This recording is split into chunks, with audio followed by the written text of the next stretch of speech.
Hi there. Hope you're all doing well. My message today is to reflect on a challenge that many organizations have when choosing the right technology or software solution for their business. Many smaller organizations don't have a lot of the internal resources or even the time to make disciplined decisions about the solutions that they buy. And unfortunately, many of them get into a lot of trouble. So for example, we have this one customer that's a nonprofit community services organization. And last year, they embarked upon a project internally to purchase member management software because they needed to manage their members, their transactions, courses, and other kinds of experiences. So they embarked upon a process to buy some software. They spent a lot of money implementing the software over a period of a year, only to discover that this software was not meeting their needs. So our client came to us asking for help to either rescue that project or help them find a new solution. This is not an uncommon situation for many organizations. Many organizations are extremely busy and they don't have the internal resources, they don't have analysts, they don't have proper purchasing processes to make these kinds of disciplined decisions.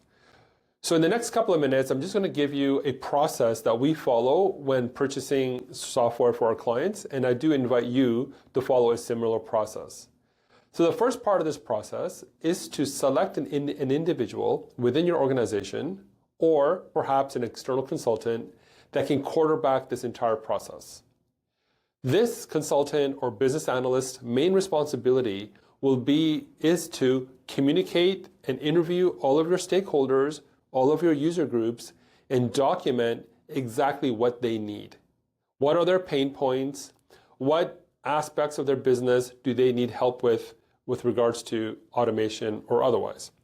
So the first phase is documentation of your needs. And this needs to be done in a very disciplined process.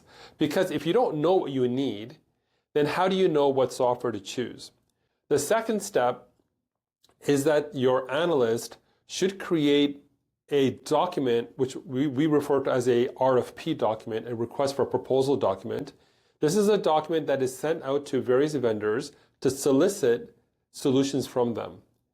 Now, one important component of this RFP document is what I refer to as a demo script.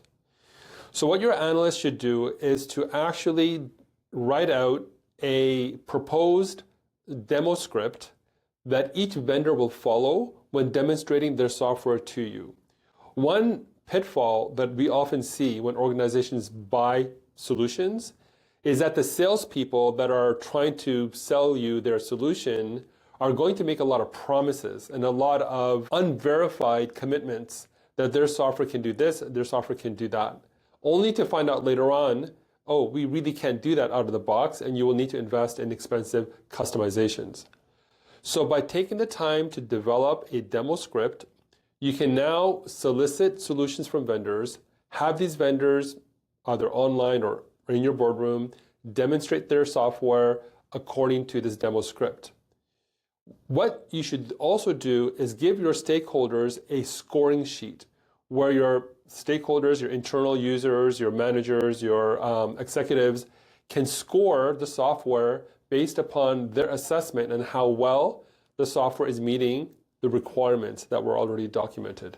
Then at the end of that process, you can sort of tally out the scores for each of the solutions and come up with a decision on what solution matches your needs the best. The other aspect of the RFP process is that the vendors are going to give you a price proposal. How much is this solution going to cost in terms of the licensing, in terms of the implementation, and in terms of customizations if required, and support. Now, because this process is a competitive process, vendors are going to be encouraged to give you their best price proposal to win your business. So this is the ideal process you should follow, whether it be as elaborate as I've described or maybe a more simplified version. But simply rushing into software or technology purchasing decisions without validating these solutions against your needs is a recipe for disaster. So how do we start? Well, reach out to your IT department or your IT services provider or perhaps your business team to find out who can actually run this project. If you can't find anybody internally, feel free to reach out to us. We can provide those consultants to you to help you with your software selection journey. Thank you.